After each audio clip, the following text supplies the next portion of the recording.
RRB का paper आ रहा है और आरआरबी के पेपर के लिए आपकी तरफ से हमें क्या कोई विशेष एडवाइस होनी चाहिए कि हमें किस पॉइंट पे काम करना चाहिए, और विशेष तौर से बात करें तो नॉन नर्सिंग का क्या करना चाहिए। तो अगर मैं थोड़ी सी आपके चर्चा करूं उस इंपॉर्टेंट पॉइंट के बारे में जो आरआरबी से रिलेटेड है, तो पहली बात तो दोस्तों जब भी एग्जाम की डेट आ जाती है तो रिवीजन होता है, तैयारी नहीं होती है। समझ पा रहे हो? तो अब आप लोगों को तैयारी नहीं करनी है, आपको बोलना है सर मुझे रिवीजन करना है। अरे मुझे क्या करना है? रिवीजन करना है। रिवीजन का मतलब रिवीजन, री का मतलब पुनः और विजन का मतलब दृष्टि, यानी जिन चीजों में आप लोगों ने पहले दृष्टि डाल रखी है, यानी जो चीजें पहले पढ़ रखी है उसको वापस रिवीजन करेंगे। अब इसके अंदर अपने दो पोर्शन आ जाएंगे, एक पोर्शन होता है जिसको बोलते हैं नर्सिंग और दूसरा पोर्शन होता है जिसको बोलते हैं नॉन नर्सिंग। सबसे ज्यादा बच्चे कंफ्यूज हो जाते हैं नॉन नर्सिंग वाले पोर्शन से, और कई बच्चे बहुत ज्यादा अपना समय कंज्यूम कर लेते हैं नॉन नर्सिंग पे और उनको बाद पता चलता है कि यार इतना आउटपुट भी नहीं निकला। तो पहली बात तो अगर अपन बात करें तो आपका पेपर का पहले तो ये मजबूत होना चाहिए, यानी ये हमारा स्ट्रॉन्ग जोन है।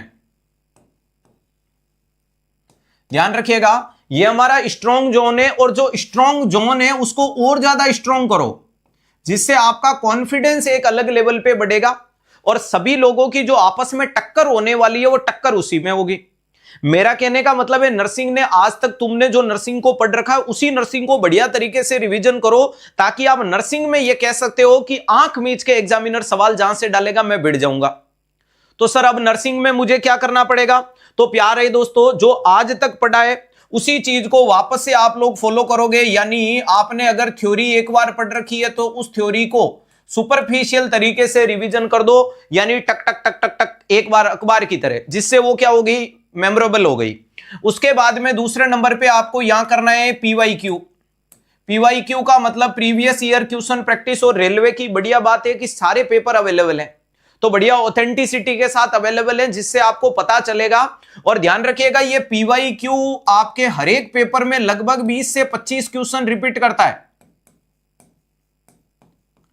ध्यान रखिएगा हर एक पेपर में पीवाईक्यू से 20 से 25 क्वेश्चन रिपीट होते हैं, ये परंपरा है, इस बार भी होंगे। क्लियर है? वो कॉमन है, वो साधारण है, लेकिन 20 से 25 तो है, यानी पेपर में से 25% तो अपना यहीं से क्लियर हो गया। हाँ सर, तो ये कर लेंगे। अब पीवाईक्यू कहां मिलेंगे? आराम से इजीली अवेलेबल मिल जाएगा, टेस्ट सीरीज के माध्यम से मिल जाएगा, इंटरनेट के माध्यम से मिल जाएगा।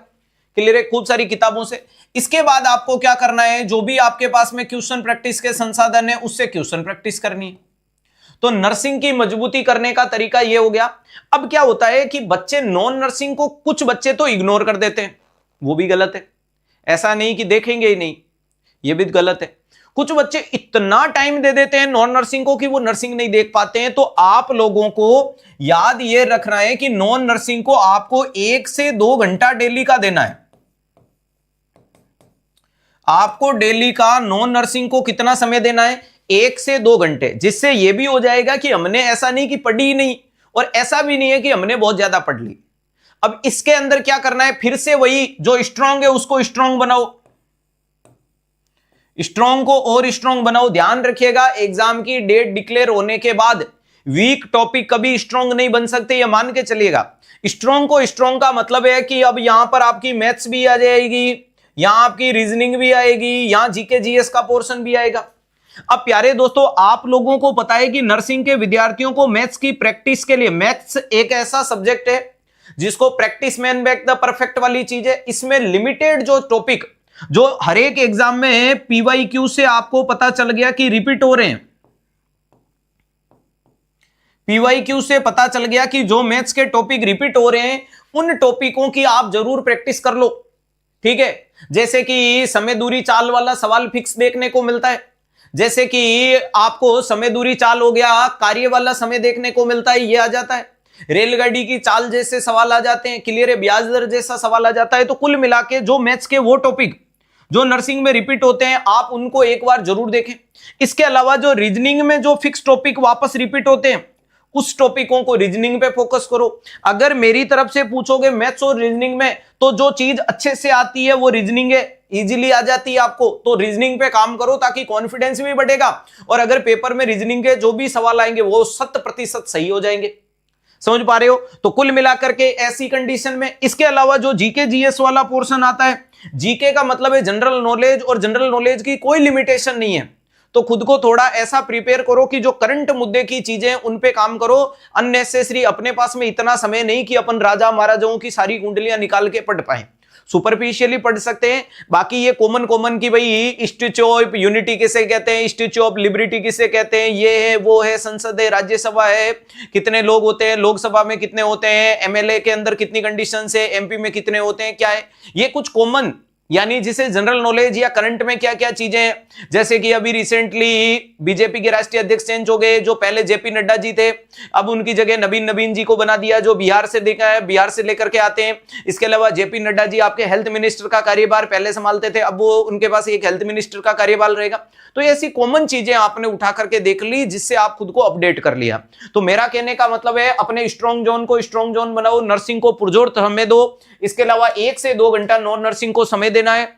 सर नॉन नर्सिंग की प्रैक्टिस कहां से करें, तो यूट्यूब पे आपको बताया कि रेगुलर आपके लिए नॉन नर्सिंग की क्लास होती है, उसके माध्यम से आप अपनी मजबूती दिखा रहे हो। इसके अलावा जो बच्चे हमारे क्रैश कोर्स वगैरह में या कोर्स में, उनके पास में पर्याप्त कंटेंट है, और जो बच्चे और कहीं से भी पढ़ चुके हैं, बस आपको यह समय जरूर देना है, यानी पूरा 0 भी नहीं करना तो पूरा 8-10 घंटे भी नहीं जाना है। क्लियर है, जिसके माध्यम से आप उसके फ्लो में रहोगे और आप अपने सिलेक्शन को आगे बढ़ा सकते हो। तो अपनी तैयारी को मजबूत करना है और अपनी तैयारी पे विश्वास दिखाना है कि सर मैंने जो पढ़ा है वो प्राप्त है, जो प्राप्त है वो पर्याप्त है, और मैं निरंतर मेहनत करूंगा और अपने सिलेक्शन को निकाल दूंगा। पढ़ाई करने के बाद अगर आपके मन से यह निकल के आया कि मेरा तो क्या ही होगा, तो तुमने पढ़ी हुई पढ़ाई के ऊपर बेकार कर दिया, उस पर झाड़ू फेर दिया है। तो पढ़ने के बाद खुद से कहना है कि मजा आ गया, आज जो पढ़ा है वो शानदार है, कल और बढ़िया पढ़ेंगे।